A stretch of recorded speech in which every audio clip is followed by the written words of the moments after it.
Exam time पर ये 3 problem तो हर एक स्टूडेंट फेस करता है। प्रॉब्लम क्या है? पहली प्रॉब्लम, मोर सिलेबस लेस टाइम।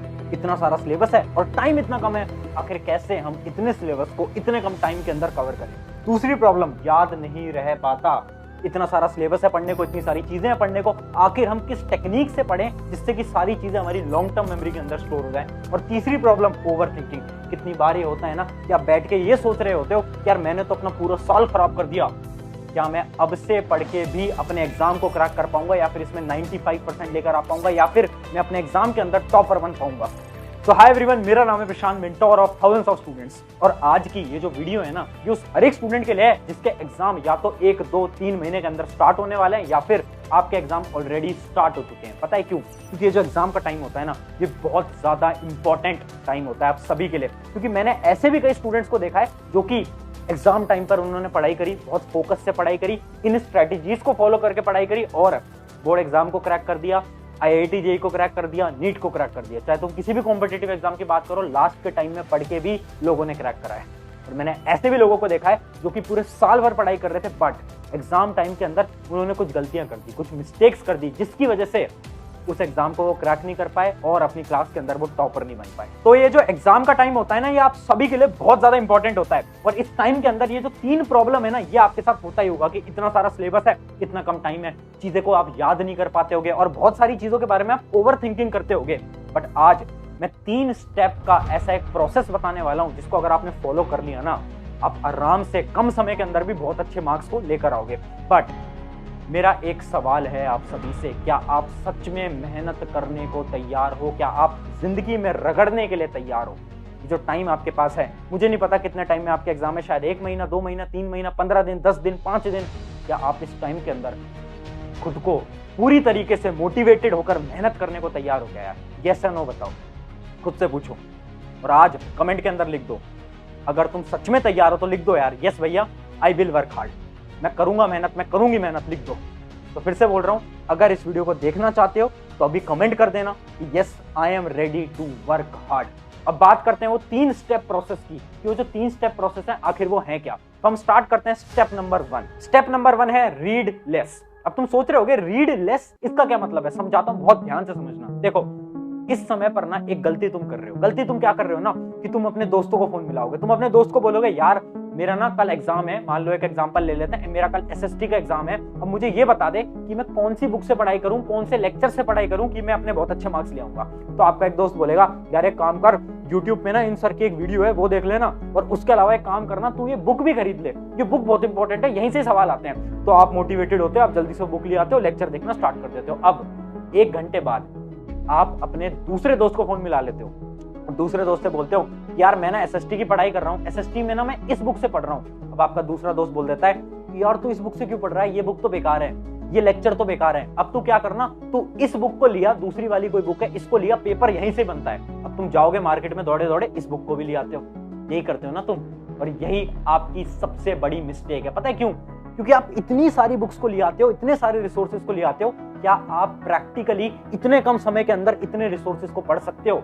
और मैं एक बार इमेजिन भी कर लेता हूं कि हाँ आपने पढ़ ली, इतनी सारी किताबों को आपने पढ़ लिया, बट क्या आप उन सारी किताबों को अपनी ब्रेन के अंदर मेमोराइज कर सकते हो? क्या आप याद रख सकते हो? नहीं। सिंपल सी बात है, आप कोई सुपर ह्यूमन तो हो नहीं ना यार, आप वो तो इंसान ही ना। क्या हम इतनी सारी किताबों को एक बार में याद कर सकते हैं? नहीं कर सकते। तो पहला स्टेप क्या है? पहला स्टेप क्या है? रीड लेस, मतलब कम किताबों को पढ़ो, कम रिसोर्सेज को पढ़ो। आखिरी के टाइम पे ना हमें सब कुछ नहीं पढ़ना है, हमें सब कुछ नहीं पढ़ना है यार। और इसी के लिए आपको फॉलो करना है 80-20 रूल। एक बड़ी ही प्यारी स्ट्रैटेजी समझा रहा हूं, बहुत ध्यान से देखना, बहुत ज्यादा इंपॉर्टेंट स्ट्रैटेजी है सभी के लिए। 80-20 रूल ये क्या है? ये मैं अपनी बहुत वीडियोस के अंदर ऑलरेडी बता चुका हूं, फिर से बता देता हूं शॉर्ट के अंदर। देखो, हर एक एग्जाम, चाहे किसी भी एग्जाम की बात करो, IIT JEE, NEET, UPSC, class 10, class 9, class 11, class 12, किसी भी एग्जाम की बात करो, हर एक एग्जाम में ना कुछ 20% ऐसा सिलेबस होता है जिससे कि आपका 80% पेपर आ रहा होता है। मतलब कुछ 20% ऐसे टॉपिक्स हैं जो कि हर बार आपके एग्जाम के अंदर पूछे जाते हैं। और आप ये पूछोगे कि हमें कैसे पता चलेगा, है ना? यही तुम पूछ रहे हो। भाई एक काम करो, इस वीडियो को तुम कहां देख रहे हो? YouTube ना, एक फ्री प्लेटफॉर्म है ना, इसी पे तुम्हें सर्च करना है, ऊपर जाना है और सर्च बार के अंदर सर्च करना है जो भी आपका एग्जाम है और आगे डाल देना प्रीवियस ईयर क्वेश्चन एनालिसिस।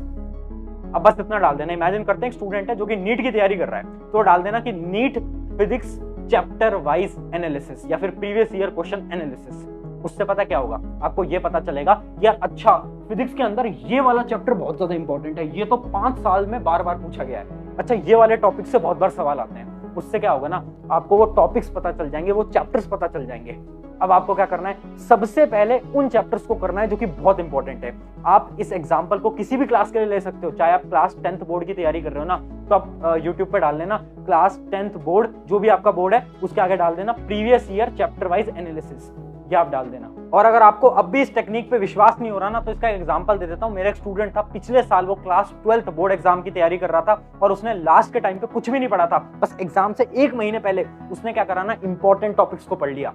जितने भी इंपॉर्टेंट टॉपिक्स है, फिजिक्स के, केमिस्ट्री के, बायोलॉजी के, उसने सारे इंपॉर्टेंट टॉपिक्स को पढ़ लिया और बोर्ड एग्जाम के अंदर उसकी 93% आई थी।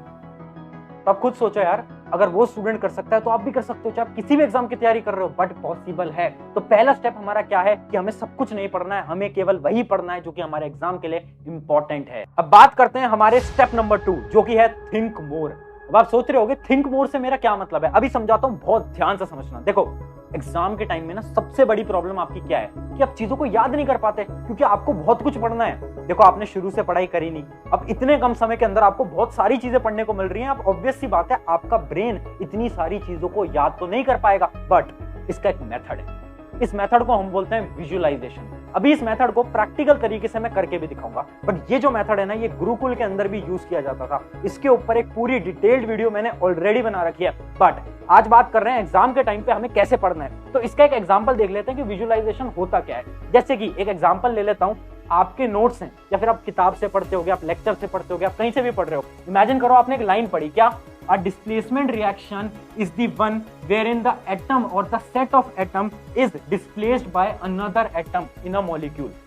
ये आपने लाइन पढ़ी है ना। अब आप क्या करोगे, आप अब इस लाइन को रटने की कोशिश करोगे कि यार ठीक है डिस्प्लेसमेंट रिएक्शन ये होता है, ये होता है, ये होता है। आप रटने की कोशिश करोगे और यही सबसे बेकार तरीका है।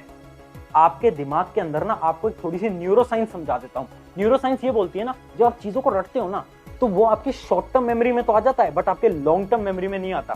मतलब अगर आप इस डेफिनेशन को एग्जाम से 1 दिन पहले याद करोगे ना, तो शायद आपको एग्जाम के दिन याद रह जाएगी, बट अगर आप एग्जाम से 4-5 दिन पहले याद करोगे ना, तो आप एग्जाम के दिन इस डेफिनेशन को भूल जाओगे। क्यों? क्योंकि आपने रट के इसको याद किया था। अब विजुअलाइजेशन का प्रोसेस समझते हैं। मैंने इस डेफिनेशन को पढ़ा, अब मैं क्या करूंगा ना, अब बहुत ध्यान से समझना मैं कैसे याद कर रहा हूं। अब मैं हिंदी में खुद से बोलूंगा इसके बारे में, या फिर जो भी आपकी लैंग्वेज है ना, चाहे आप कोई और लैंग्वेज बोलते हो, तो उस लैंग्वेज के अंदर खुद से इसको बोलो।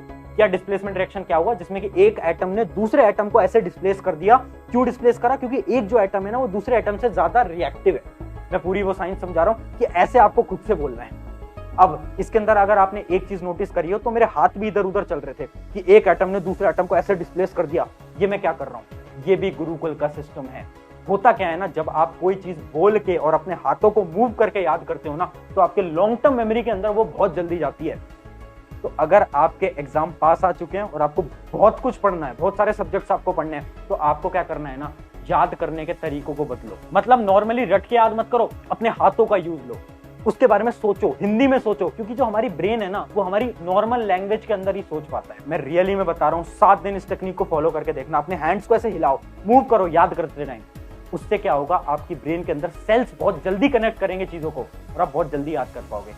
तो जो आपकी प्रॉब्लम है ना कि याद नहीं रह पाता, वो इस टेक्निक से सॉल्व हो जाएगी। तो याद रखना, आपको क्या करना है, विजुअलाइज करना है। और इस प्रोसेस को मैंने पूरा समझा भी दिया। स्टेप 1 और स्टेप 2 मैंने आपको बहुत क्लियरली समझा दिया। अब बढ़ते हैं हमारे स्टेप 3 की तरफ। बट उससे पहले एक इंपॉर्टेंट चीज देखो, अगर आप एक स्टूडेंट हो ना, तो आपको बहुत सारी प्रॉब्लम्स को फेस करना होता होगा। जैसे कि आप चीजों को रिवाइज नहीं कर पाते होगे, आपको ये नहीं आता होगा कि एक्चुअल में नोट्स कैसे बनाए जाते हैं, चीजों को रिवाइज कैसे करते हैं और लॉन्ग टर्म तक अपनी मेमोरी को कैसे रिटेन करते हैं। ये जितनी भी प्रॉब्लम्स है ना, इन सभी का सोल्यूशन लेकर मैं आ गया हूं हमारे 7 डे के कोर्स के अंदर, जिसका नाम है average to topper in next 7 days. इस कोर्स के अंदर अगले 7 दिन के लिए आपको कुछ ऐसी टेक्निक सिखाई जाएंगी जिससे कि आपकी जो सारी प्रॉब्लम्स हैं खत्म हो जाएंगी। इस कोर्स के अंदर हम डे 1 से लेकर डे 7 के अंदर अलग अलग चीजों के ऊपर बात करने वाले हैं और साथ साथ में इसके अंदर कुछ एक्सरसाइजेस भी होंगी जिसको अगर आप फॉलो करते हो तो आपकी जो मेमोरी है वो भी इंक्रीज होगी। इस कोर्स की लिंक आपको डिस्क्रिप्शन में मिलेगी, एक वेबसाइट है हमारी, उस वेबसाइट पे आप जाओगे तो इस कोर्स के अंदर आप एनरोल कर सकते हो। वैसे तो इस कोर्स की प्राइस मैंने ऑलरेडी बहुत कम रखी है, बट फिर भी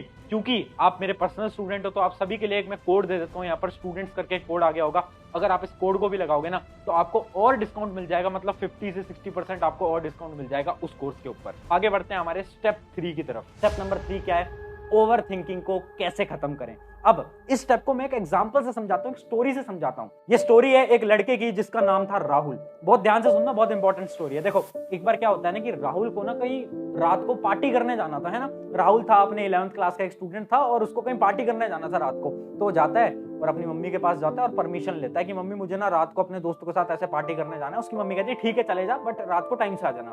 उसने कहा ठीक है मम्मी मैं जा रहा हूँ। बट जैसे ही वो जाने वाला होता है ना, उससे पहले उसके पापा ऑफिस से अंदर आ जाते हैं, गेट के अंदर आ जाते हैं और उसके पापा पूछते हैं बेटा कहाँ जा रहा है? तो बोलता है पापा वो ना दोस्त के साथ पार्टी करनी है, वहां जाना है। तो उसके पापा उसको मना कर देते हैं। तो बोलता है पापा जाने दो ना, आप मुझे क्यों नहीं जाने देना चाहते? तो उसके पापा जो रीजन देते हैं ना वो बहुत ध्यान से समझना। उसके पापा ये बोलते हैं कि यार तू अभी जाएगा पार्टी करने और तू गाड़ी से जाएगा, अपनी दोस्त की जो कार है उससे तू जाएगा। अगर कार का एक्सीडेंट हो गया तो तेरे तो चोट लग जाएगी ना। तो बोलता है पापा ये क्या बात कर रहे हो, चलो मैं कार से नहीं जाता, मैं तो अपनी स्कूटी से चला जाता हूँ। तो उसके पापा बोलते हैं यार एक्सीडेंट तो स्कूटी से भी हो सकता है। तो वो परेशान हो जाता है और वो बोलता है यार पापा मैं स्कूटी से भी नहीं जाऊंगा, मैं साइकिल रखी है मैं इससे चला जाऊंगा। तो उसके पापा बोलते हैं अच्छा इमेजिन कर ये जो साइकिल है इसका टायर बीच में कहीं फट जाए और तू गिर जाए और तेरे लग जाए तो। फिर वो बहुत ज्यादा परेशान हो जाता है और वो बोलता है कि पापा मैं तो पैदल ही चला जाऊंगा, मुझे किसी चीज से नहीं जाना। तो उसके पापा का जवाब सुनना। उसके पापा ये बोलते हैं तू पैदल जाएगा रात को, अगर किसी ने तुझे किडनैप कर लिया तो तब क्या होगा तेरे साथ? परेशान हो जाता है और वो कहता है कि यार मुझे कहीं जाना ही नहीं, और वो अपने कमरे के अंदर वापस चला जाता है। अब तुम सोच रहे होगे ना कि ये कैसे बेकार बेकार सवाल पूछ रहे थे उसके पापा, है ना। ये तो बहुत ही बेकार बात है, मतलब कि ऐसे तो कुछ भी हो सकता है कि हम रोड पे जाएंगे तो एक्सीडेंट तो किसी का भी हो सकता है, तो इसका क्या ये मतलब है कि हम बाहर ना निकले घर से? ये सोच रहे हो ना। बट अगर मैं ये बोलूं ये कहानी उस लड़के के पापा की नहीं है, ये कहानी तुम्हारी है। हाँ तुमसे बात कर रहा हूं, तुम्हारी। मतलब समझ नहीं आया? तुम्हारे एग्जाम में टाइम कम है और तुम हर रोज खुद से क्या बोलते हो कि क्या मैं क्रैक कर पाऊंगा, क्या ये एग्जाम मेरे लिए बना है, क्या मैं 95 लेके आ पाऊंगा, मुझे तो डर लग रहा है। तुम यही तो सोचते हो खुद से, यही तो बोलते हो हर रोज। ये तो वही बात हो गई ना कि जैसे उसके पापा उससे बोल रहे थे कि यार तेरा एक्सीडेंट हो सकता है, तेरे साथ ये हो सकता है, तेरे साथ वो हो सकता है। तुम भी तो ये बोल रहे हो ना कि एग्जाम क्लियर नहीं हुआ तो क्या होगा, क्या मैं अच्छे मार्क्स लेके आ पाऊंगा? अरे इतना सोचने से क्या फायदा, इतना सोचने से क्या फायदा? एटलीस्ट तुम अपना ट्राई तो करो, तुम अपना ट्राई तो करो, जो होगा वो देखा जाएगा। अगर रोड पे एक्सीडेंट होते हैं तो क्या इसका ये मतलब है कि हम घर से बाहर निकलना बंद कर देंगे? नहीं निकलना बंद किया ना। तो एग्जाम में लोग फेल होते हैं, इसका ये मतलब थोड़ी ना है कि तुम एग्जाम में मेहनत करना बंद कर दोगे। मेहनत तो करोगे ना यार, अपना बेस्ट तो लगाओगे ना यार। अगर अपना बेस्ट लगाने को तैयार नहीं हो फिर तो कैसे काम चलेगा? तो ये जो ओवर थिंकिंग की तुम्हारी समस्या है ना, इसका बहुत सिंपल सा सोल्यूशन है। जब भी लग रहा है ना कि यार मैं बहुत ज्यादा चीजों के बारे में सोच रहा हूँ या सोच रही हूँ, एक पेन कॉपी लाओ और लिख दो चीज के बारे में। जब तुम लिखोगे तो तुम्हें पता चलेगा प्रॉब्लम तो कोई है ही नहीं, प्रॉब्लम तो तुम्हारा दिमाग है जो कि तुम्हें बार बार बेवकूफ बना रहा है। और जब भी आज के बाद ओवर थिंक करो ना, तो ये जो मैंने कहानी सुनाई थी ना, इस कहानी को याद कर लेना, शायद तुम ओवर थिंकिंग से बाहर आ जाओगे। तो मैंने तुम्हें तीनों स्टेप्स को बहुत डिटेल में समझा दिया है, स्टेप 1, स्टेप 2, स्टेप 3। इन तीनों स्टेप्स को आप अपने एग्जाम टाइम पे यूज करना। अब देखो कैसे आपके मार्क्स आते हैं, कैसे आप उस एवरेज की कैटेगरी से टॉपर के अंदर जाने वाले हो। बस जैसा मैंने स्टार्टिंग में बोला था ना कि आपको जरूरत है हार्ड वर्क की। यार हार्ड वर्क नहीं करोगे तो कुछ भी अचीव नहीं हो पाएगा। बस याद रखना, मेहनत लगाओ, इन तीनों स्टेप्स, इस स्ट्रैटेजी पे काम करो।